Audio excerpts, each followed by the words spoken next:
नमस्कार मित्रांनो, मनातलं पाणी या चॅनलवर पुन्हा तुमचं स्वागत आहे।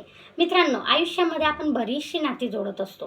मग ते नातं कुठलंही असू द्या आणि प्रत्येक नात्यामध्ये आपण प्रत्येकाकडून काही ना काहीतरी अपेक्षा करत असतो।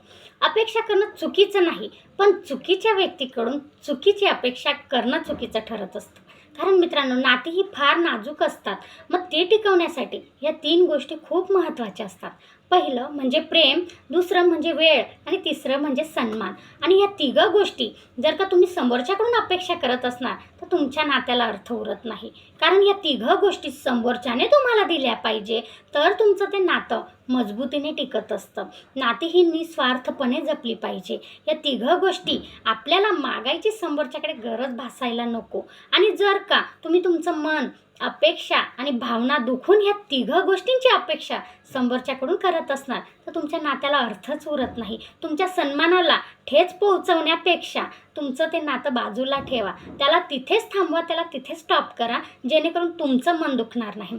कुठल्याही नात्यामुळे जर का तुमच्या चेहऱ्यावर गोडस्मित हास्य येत असेल, तुमच्या मनाला समाधान वाटत असेल, तुम्हाला आनंद मिळत असेल, तरच ते नातं मजबूतीने टिकत असतं। नातं हे झाडांच्या मुळासारखं असतं, त्याला मजबूतीने टिकवता आलं पाहिजे। नाती टिकवायची असेल तर निस्वार्थपणे टिकवा। कोणाशी जर का नातं जोडायचं असेल तर त्याला थोडा वेळ द्या, थोडं प्रेम द्या आणि त्याचा सन्मान करा। ह्या तिघं गोष्टी नात्यांसाठी खूप महत्त्वाच्या आहे आणि ह्या तिघं गोष्टी कधीच कुणाकडून मागू नका।